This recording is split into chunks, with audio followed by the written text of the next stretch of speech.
नमस्कार साथियों त्रिभुज से संबंधित हमने काफी क्लासें आपको करवा चुके हैं, जिसमें से एक क्लास मैंने क्वेश्चंस की आपको कल करवाई थी और आज भी क्वेश्चंस की सीरीज चालू है, जिसमें बेहतरीन प्रश्न जो परीक्षाओं में आए हुए प्रश्न है वो हम करवाएंगे। आज का जो हमारा पहला प्रश्न है वो इस प्रकार है।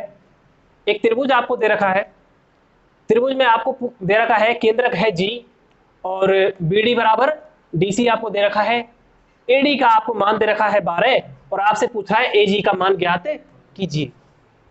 तो साथियों एक परिभाषा हमने पढ़ी थी। कौन सी परिभाषा?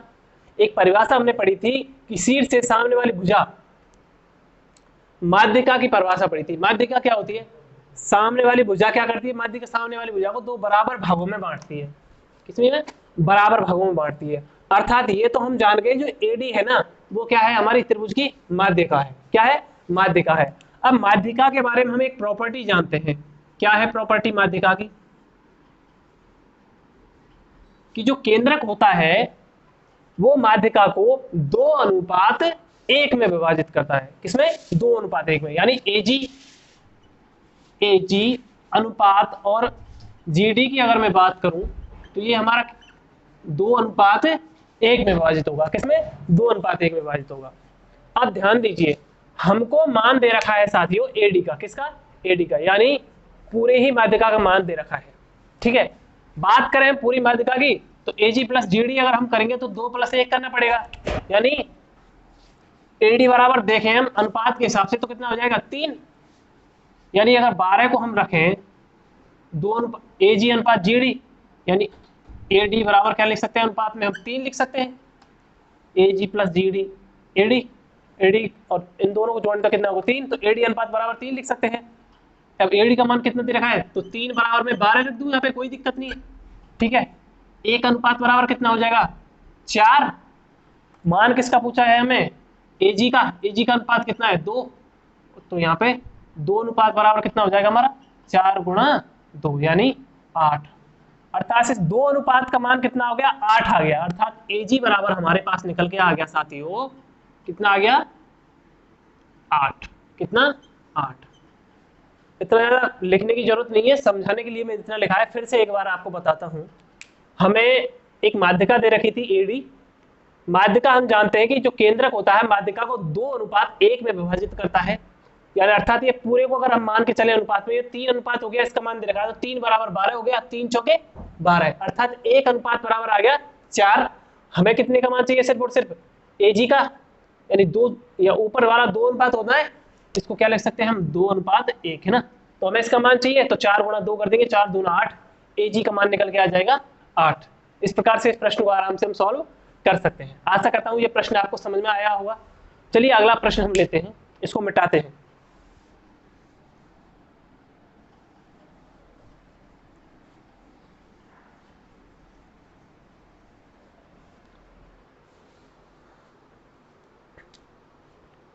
अगला जो प्रश्न है वो इस प्रकार है। किसी त्रिभुज एबीसी के लिए, किसी त्रिभुज एबीसी के लिए, किसी त्रिभुज एबीसी के लिए दो कोण ए इक्वल टू क्या दे रखा है? 3 कोण बी इक्वल टू 6 कोण सी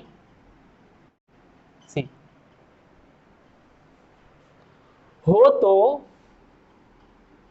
तो कोण सी का मान ज्ञात करना है। कोण सी का मान ज्ञात करो। ठीक है, हमको क्या दे रखा है? एक त्रिभुज है एबीसी जिसमें 2 कोण ए बराबर 3 कोण बी बराबर 6 कोण सी हमको दे रखा है और पूछ रहा है कि कोण सी का मान ज्ञात कीजिए। अब इस प्रकार के प्रश्नों को सरल करने के लिए हमें क्या करना होगा? इनमें से ये सब आपस में एक दूसरे के बराबर है तो किसी भी सबको क्या करेंगे? हम के बराबर में रख लेंगे। किसके बराबर में? के बराबर में रख लेंगे। अर्थात 2 कोण ए बराबर के। तो कोण ए बराबर कितना हो जाएगा हमारा? यहां से KY2। ठीक है, 3 कोण B बराबर K रख लो, 3 कोण B बराबर K, तो कोण B बराबर कितना आ जाएगा KY3। 6 कोण C, 6 कोण C बराबर कितना है K लग, ये हम मान रहे हैं, ठीक है, माना माना और ये माना, ठीक है, K बराबर मान रहे हैं, तो कोण C बराबर कितना निकल के आ गया KY6, कितना आ गया KY6। ठीक है, यहां तक कोई दिक्कत नहीं। चलिए अब आगे देखते हैं। अब साथियों एक चीज आप जानते हो कि कोण A प्लस कोण B प्लस कोण C अगर मैं करूं, यानी अगर त्रिभुज के तीनों कोणों का अगर मैं योग करूं, इसे मैं समीकरण नंबर 1 दे देता हूं, इसको समीकरण नंबर 2 दे देता हूं, इसको समीकरण नंबर 3 दे देता हूं। अब तीनों समीकरणों को जोड़ देता हूं, समीकरण 1 प्लस समीकरण 2 प्लस समीकरण 3, तीनों समीकरणों को जोड़ने पर, तो जोड़ दीजिए कोण ए प्लस, अब इधर मतलब लेफ्ट साइड वाले तो लेफ्ट साइड वाले जुड़ेंगे, राइट साइड वाले राइट साइड वाले जुड़ेंगे। ठीक है, तो यहां पर मैं जोड़ता हूं कोण ए प्लस कोण बी प्लस कोण सी बराबर KY2 plus KY3 plus KY6। ठीक है, ध्यान दीजिए, इसको क्या लिख सकते हैं हम, अब ध्यान दीजिए आप कि कोण A प्लस कोण B प्लस कोण C, या क्या है, त्रिभुज के तीनों कोण है अंतःकोण, इनका योग कितना होता है 180। तो क्या लिख सकता हूं मैं इसे KY2 plus KY3 plus KY6 बराबर 180 लिख सकता हूं, 180 डिग्री।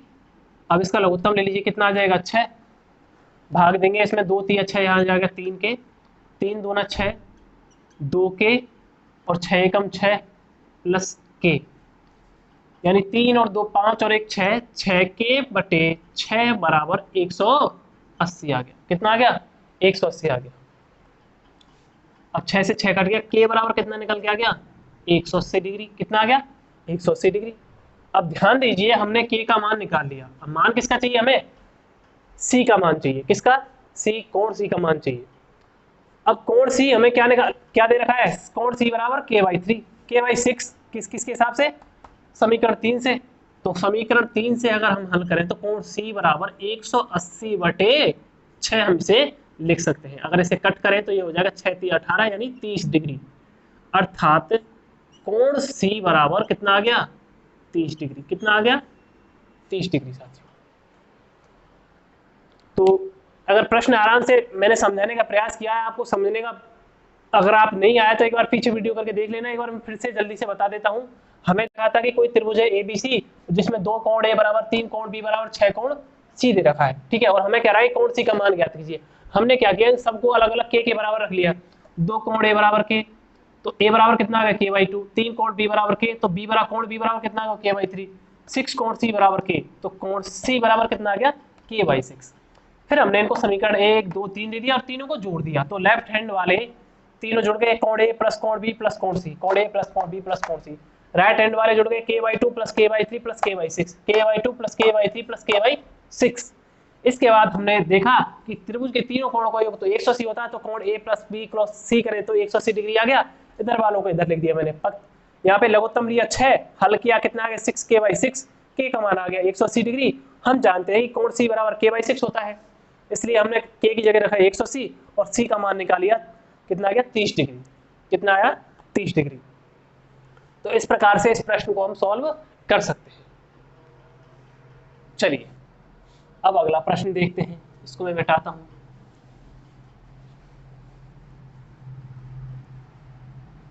जी, तो अगला प्रश्न है हमारा, एक त्रिभुज हमको दे रखा है,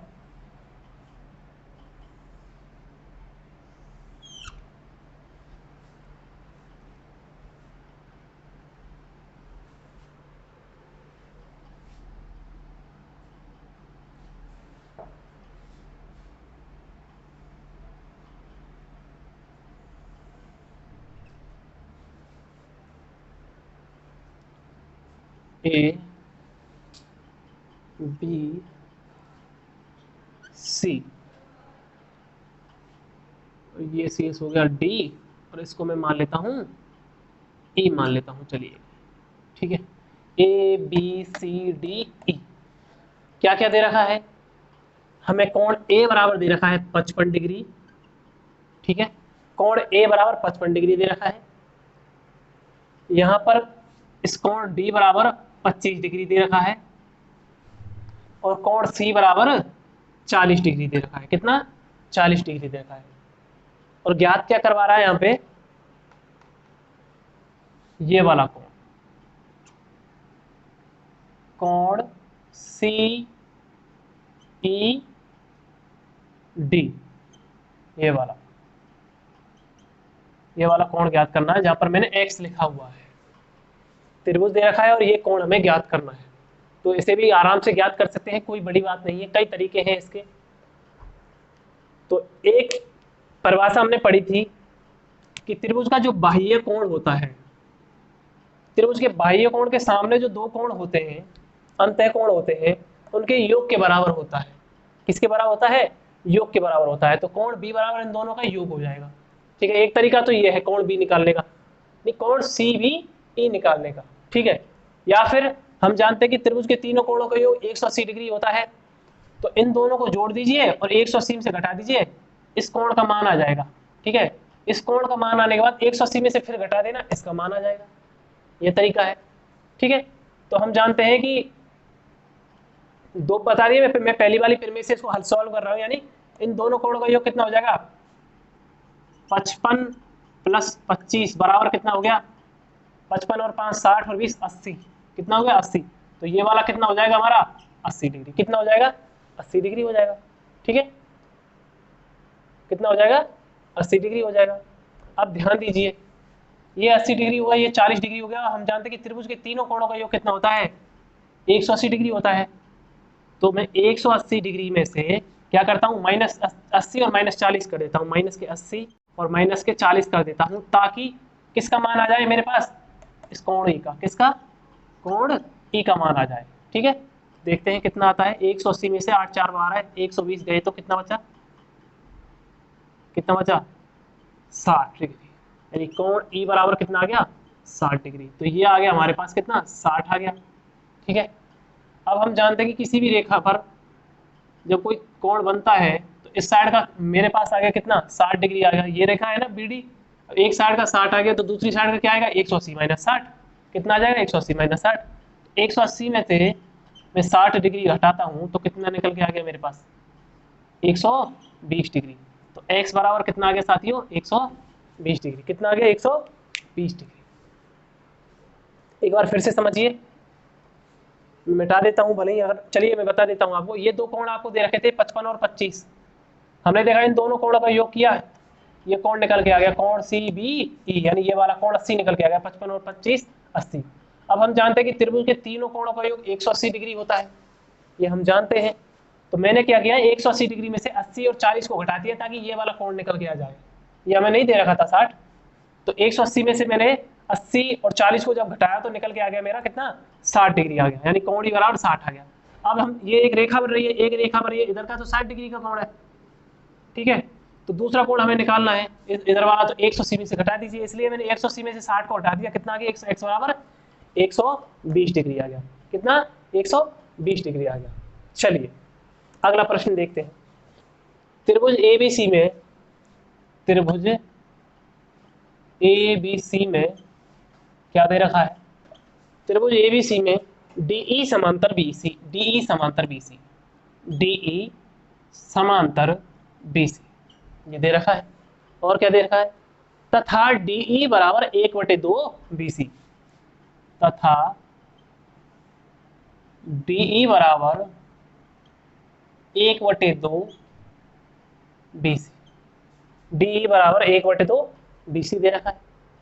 तथा एडी बराबर 5 सेमी, एडी बराबर 5 सेमी। तो ए बी बराबर ज्ञात कीजिए, तो ए बी बराबर ज्ञात कीजिए। ये हमारा प्रश्न है। सबसे पहले इसका डायग्राम बना लेते हैं। सबसे पहले क्या दे रखा है वो देखिए, त्रिभुज ए बी सी में, तो एक में त्रिभुज ए बी सी ही बना लेता हूं पहले। चलिए, त्रिभुज ए बी सी, ठीक है।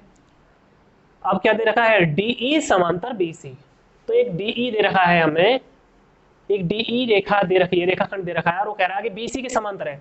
बीसी के समांतर है अर्थात कहीं ना कहीं इधर ही होगा, लेकिन बीच में है या ऊपर है इसका कैसे पता चलेगा, अगले स्टेप से।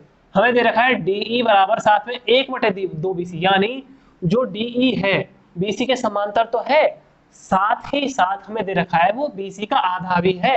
अर्थात ध्यान दीजिए बंधुओं, मैंने आपको एक थ्योरम कराई थी जिसमें कहा था कि त्रिभुज की दो भुजाओं के मध्य बिंदुओं को मिलाने वाला रेखाखंड सामने वाली भुजा के समांतर में उसका आधा होता है। अब हमको सामने वाली भुजा के समांतर में उसका आधा तो दे रखा है, इससे हम उल्टा क्या निष्कर्ष निकाल सकते हैं कि ये डी और सी किसके मध्य बिंदु हैं, भुजा ए बी का मध्य बिंदु डी है और भुजा ए सी का मध्य बिंदु ई है, ठीक है। अब इससे क्या निष्कर्ष निकाला हमने, जब हमको दे रखा था अगले ने, क्या दे रखा है अगले ने कि भाई डी तुम्हारा बीसी के समांतर है और जो डीई है वो बीसी का आधा है, और हमने एक थ्योरम पढ़ रखी थी कि त्रिभुज की दो भुजाओं के मध्य बिंदुओं को मिलाने वाला रेखाखंड तीसरी भुजा के समांतर वह उसका आधा होता है। त्रिभुज की दो भुजाओं के मध्य बिंदु को ध्यान देना, अब हमको यहाँ पे क्या दे रखा है, समांतर दे रखा है और मध्य आधा दे रखा है, तो निष्कर्ष क्या निकाल सकते हैं, अर्थात ये दोनों बिंदु क्या है, मध्य बिंदु है, अर्थात डी ए बी का मध्य बिंदु है, ई ए सी का मध्य बिंदु है, ये निष्कर्ष हम निकाल सकते हैं। चलिए, इतना तो हमें पता चल गया है मध्य बिंदु है। अब करना क्या है इसका, देखिए वही बताएंगे। ए डी बराबर दे रखा है 5, पूछ रहा है किसका मान, ए बी का मान।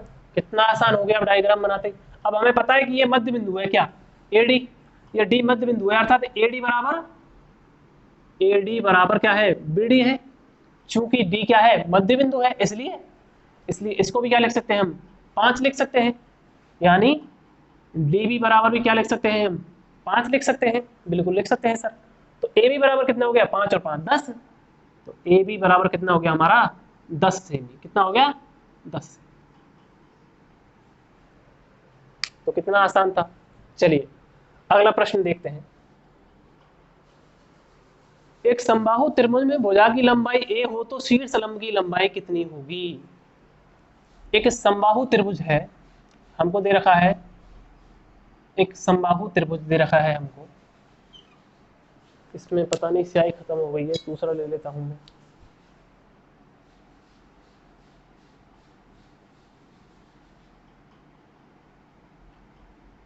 एक समबाहु त्रिभुज दे रखा है, त्रिभुज ए बी सी, ठीक है।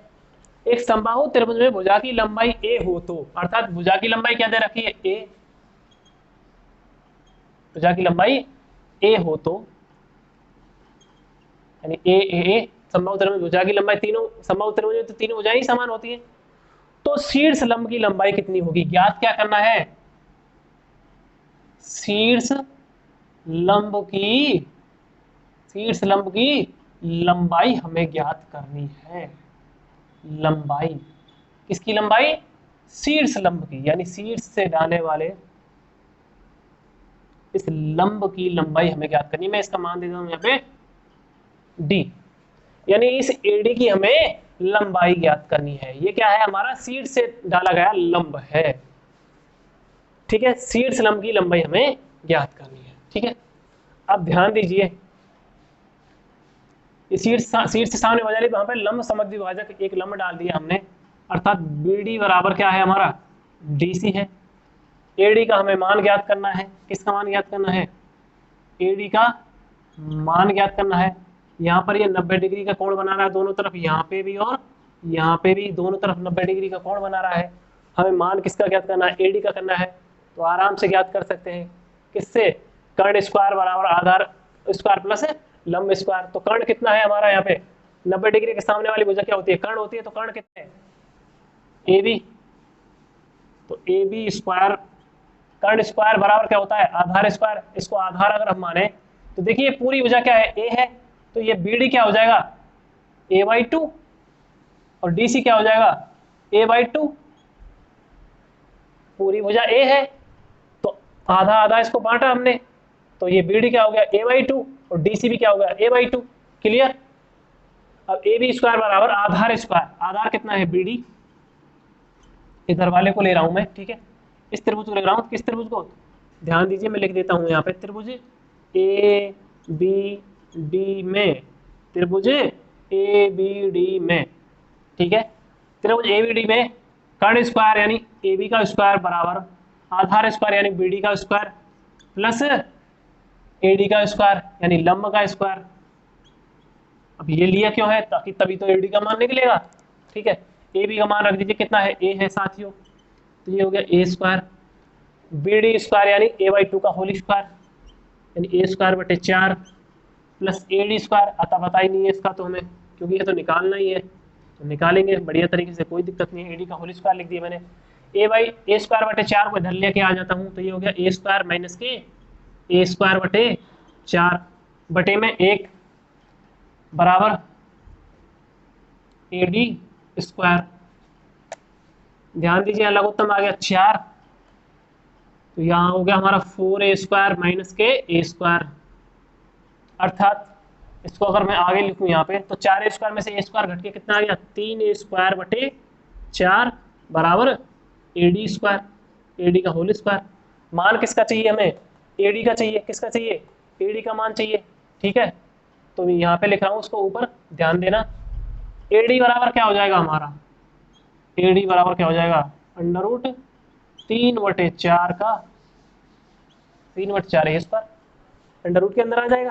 भाई स्क्वायर हटाएंगे तो दूसरी तरफ अंडर रूट लगाना पड़ेगा हमें, ऐसे मत सोचना ये अंडर रूट कहाँ से आ गया, यहाँ से मैंने स्क्वायर हटाया है एडी के ऊपर से, स्क्वायर हटाया तो दूसरी तरफ का आ गया, अंडर रूट आ गया, इसकी पावर क्या आ गई, हाफ आ गई। क्लियर है ना, ठीक है। मैंने कर्णी वाले जो टॉपिक थे उनमें बताया था कि कैसे होता है ये सब, है ना। तो ए डी बराबर क्या लिख सकते हैं हम, आप ए डी बराबर क्या लिख सकते हैं साथियों, 3 का अंडर रूट कितना होता है, अंडर रूट 3 ही लिख देता हूँ, अंडर रूट 3/4 का तो 2 हो जाएगा, ए स्क्वायर का ए हो जाएगा। तो शीर्ष लंब का हमारा जो मान निकल के आया वो आया under root 3/2 by under root 3/2 into a, कितना आ गया, अंडर रूट 3/2 इंटू ए। समबाहु त्रिभुज के शीर्ष लंब का मान कितना हो गया, अंडर रूट 3/2 इंटू ए। ध्यान देना समबाहु त्रिभुज का क्षेत्रफल भी ये होता है, क्या होता है, अंडर रूट 3/4 ए स्क्वायर, कितना होता है, अंडर रूट 3/4 ए स्क्वायर, और इसका शीर्ष लंब क्या होता है, अंडर रूट 3/2 इंटू ए होता है। शीर्ष लंब कह दो या इसकी हाइट कह दो, ठीक है। अब इसको ध्यान रखना कि हम हाइट हमको दे रखी है, तो अगर हमें क्षेत्रफल निकालना हो तो कैसे निकालेंगे, ये एक्स्ट्रा नॉलेज दे रहा हूं मैं आपको, ये बस सोचना इस प्रश्न से कोई संबंध नहीं है इसका। अगर हमें क्या निकालना हो, 1/2 आधार गुणा ऊंचाई, आधार कितना दे रखा है ए, और ऊंचाई हमने अभी ये निकाली थी, तो अंडर रूट 3/2 इंटू ए बराबर 2 का गुणा 2 से करेंगे तो आ गया 1/4, अंडर रूट 3 है ऊपर, ए का गुणा ऐसे करेंगे तो ए स्क्वायर, कितना निकल के आ गया, रूट 3/4 ए स्क्वायर, जो कि मैंने अभी आपको बताया था समबाहु त्रिभुज का क्षेत्रफल। लेकिन हमें तो यही चाहिए था, इससे ही हमें मतलब है, ए डी बराबर कितना निकल के आ गया, अंडर रूट 3/2 इंटू ए हमारा। चलिए अब अगला प्रश्न देखते हैं, इसको मिटाता हूं। साथियों एक प्रश्न इस प्रकार का भी परीक्षा में बनता है और एज इट इज ऐसे ही पूछा जाता है। कई बार सीटेट परीक्षा में या रीट परीक्षाओं में हमें देखा होगा कि सेम टू सेम यही प्रश्न बार बार दोहराया जाता है। तो इसका एक तरीका जान लीजिए सॉल्व करने का, बड़ा ही आसान है ये प्रश्न। हमको क्या दे रखा होता है, एक त्रिभुज दे रखा है, त्रिभुज ए बी सी, जिसमें जो ए क्यू है, ए क्यू जो है वो भुजा बी सी पर क्या है, लंब है। साथ ही साथ करूं मैं बात ए पी की, तो ए पी क्या है, कोण ए का समद्विभाजक है। किसका, इस वाले कोण ए का क्या है, ये समद्विभाजक है, क्या, ए पी। और हमसे क्या पूछा होता है इसमें, कोण क्यू ए पी का मान हमसे इसमें पूछा होता है। किसका, कोण क्यू ए पी का, यानी जेड का हमें मान पूछा होता है। तो इसका सीधा सा सूत्र आप याद कर लेना, यहाँ पर जो कोण दे रखा है और यहाँ पर जो कोण दे रखा है, इन दोनों कोणों का अंतर, यानी कोण x माइनस के कोण y बराबर, सॉरी x माइनस कोण y बटे 2, इसको हम लिख सकते हैं। जो भी हमें मान दे रखे हों, उन मानों को रख के हम आराम से इसे सॉल्व कर सकते हैं। एग्जाम्पल के तौर पर मैं आपको कहूं कि x बराबर मैं लिख दूं यहाँ पे 20 डिग्री और यहाँ पे लिख देता हूं 10 डिग्री। अब बताइए कि कोण QAP का मान क्या होगा। तो आप क्या लिखोगे सर, 20 यानी x का मान लिखा आपने 20 माइनस के 10, y का मान 10 बटे 2, 20 से 10 गए तो 10 बटे 2 यानी 5 डिग्री। कितना आ गया, 5 डिग्री। इस प्रकार के प्रश्न भी आपकी परीक्षा में पूछे जाते हैं, इन्हें एक बार जरूर देखना। चलिए अगला प्रश्न देखते हैं।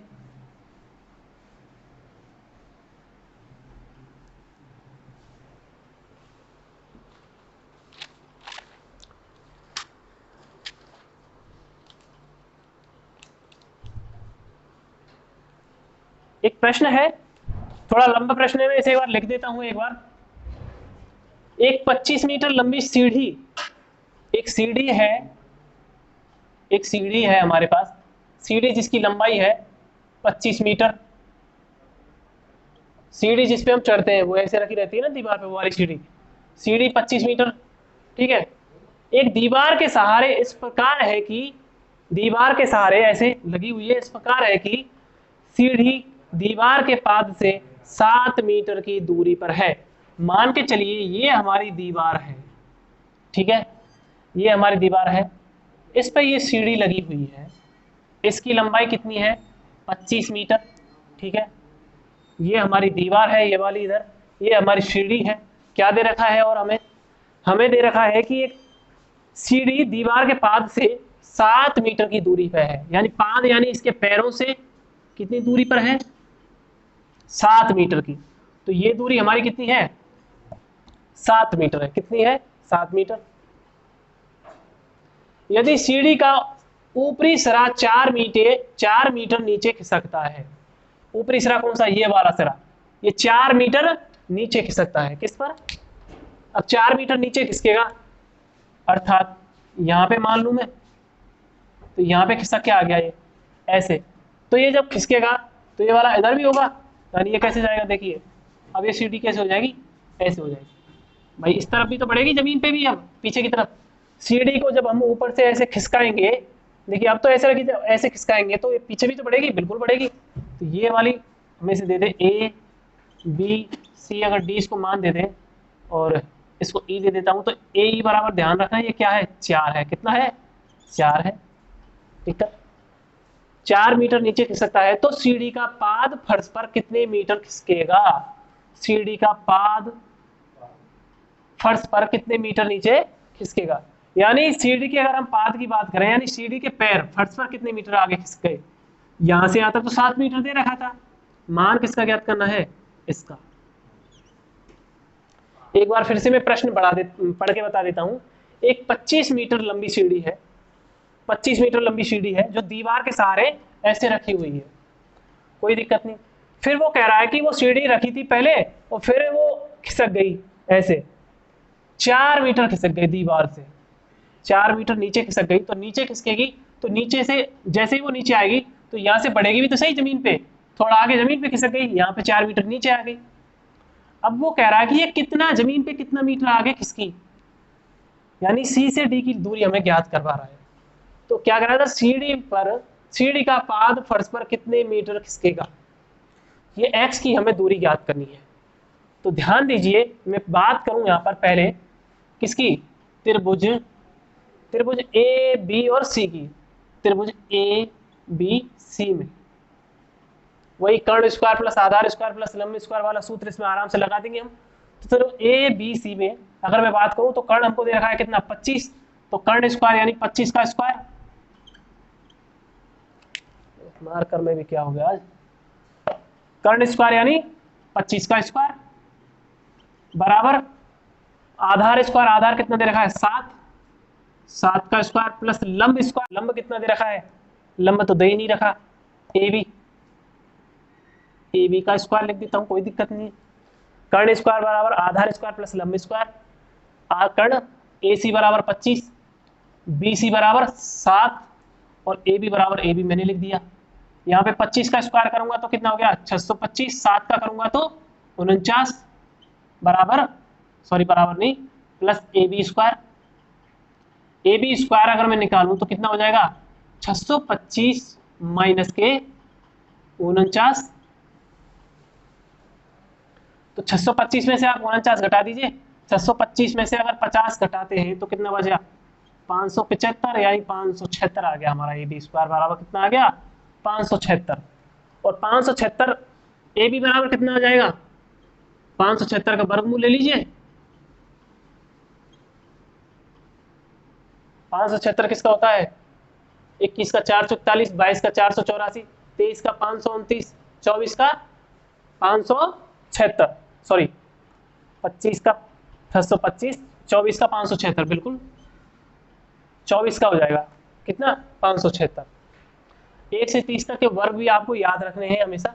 तो ए बी का मान हमारे पास निकल के आ गया अब पूरा कितना 24, कितना आ गया 24। अर्थात अगर मैं बात करूं इस ई बी का मान कितना आ गया 24 में से 4 घटा दीजिए 20, कितना आ गया 20। मान किसका चाहिए हमें इसका चाहिए। तो अब किस त्रिभुज को लेंगे त्रिभुज बी ई और डी को। तो त्रिभुज बी ई और डी में त्रिभुज बी ई डी में वही फॉर्मूला लगाते हैं जो अभी हमने बनाया। तो देखिए ये जो सीढ़ी है ईडी, सीढ़ी तो वही 25 मीटर की रहेगी भाई, सीढ़ी की लंबाई में थोड़ी ना घटा पाएगा, सीढ़ी तो वही 25 मीटर की है। तो कर्ण स्क्वायर बराबर यानी ईडी का स्क्वायर बराबर यानी कर्ण का मान कितना देने का तो 25, तो 25 का स्क्वायर बराबर लंब स्क्वायर, लंब कितना है ईबी यानी 20 का स्क्वायर, प्लस आधार स्क्वायर, आधार कितना है बीडी, तो बीडी का मान हम लिख देते हैं बीडी का स्क्वायर।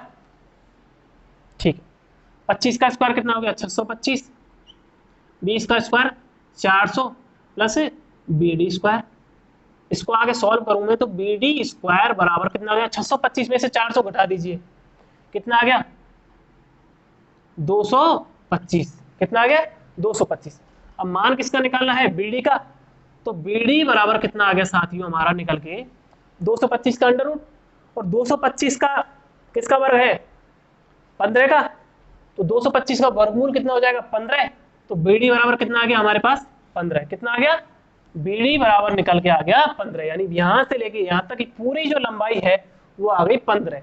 हमको चाहिए सिर्फ सीडी की लंबाई, अर्थात हमें बीडी में से इस बीसी को घटाना पड़ेगा। तो जब पूरी इस लंबाई बीडी में से हम बीसी को घटा देंगे तो ये सीडी की हमें लंबाई निकल के आ जाएगी। अर्थात मैं बात करूं सीडी की, मैं बात करूं यहाँ पे सीडी की, यहाँ पे लिख देता हूं सीडी बराबर कितना हो जाएगा 15 माइनस के, यानी इस पूरी में से मैं 7 को हटा देता हूं 15 माइनस 7 कितना आ गया 8। अर्थात ये x बराबर कितना है हमारा 8 आ गया निकल के, कितना आ गया 8 आ गया साथियों निकल के। अभी ये मैं सोच रहा सर ये तो इतनी बड़ी दूरी थी आपने और यहाँ ये छोटी सी 8 कैसे आ गई। ये डायग्राम कच्चा चित्र है, पक्का नहीं है, ठीक है, कोई लंबाई नाप तोल के नहीं बनाया है। तो ध्यान रखने वाली बात यही है कि हमारा आंसर जो आएगा वो कितना आएगा 8 मीटर आएगा, कितना आएगा 8 मीटर आएगा। अगर ये प्रश्न आपको समझ में आ गया हो तो अच्छी बात है, नहीं आया हो तो वीडियो को थोड़ा सा वीडियो को थोड़ा पीछे लेके एक बार फिर से देखना, एक बार समझ में आ जाएगा। तो साथियों ये रही आज की हमारी क्लास आपको कैसी लगी कमेंट सेक्शन में जाके जरूर बताना, और क्लास अगर अच्छी लग रही है तो अपने साथियों तक जरूर शेयर करना। जो भी साथी किसी भी कंपटीशन एग्जाम की तैयारी कर रहे हैं ये सभी एग्जामों में आपके लिए लाभकारी साबित होंगी। प्रश्न में आपके 0 लेवल से हाई लेवल तक के लूंगा, आगे भी इसी से संबंधित और भी क्लासें अभी होंगी। जब तक इसके लगभग 70 से 80% टाइप के क्वेश्चंस ना हो जाए मैं इसकी क्लास कंटिन्यू रखूंगा। एक बात मैं आपको और बताना चाहता हूं, आप लगातार प्रैक्टिस बुक से जरूर करना। आप कोई भी बुक ले सकते हो, चाहे मथुरिया सर्किल हो, चाहे RS अग्रवाल हो, या फिर अन्य कोई बुक लो, प्रैक्टिस आपको जरूर करनी है। चलिए साथियों मिलते हैं एक नई वीडियो के साथ। जय हिंद जय भारत।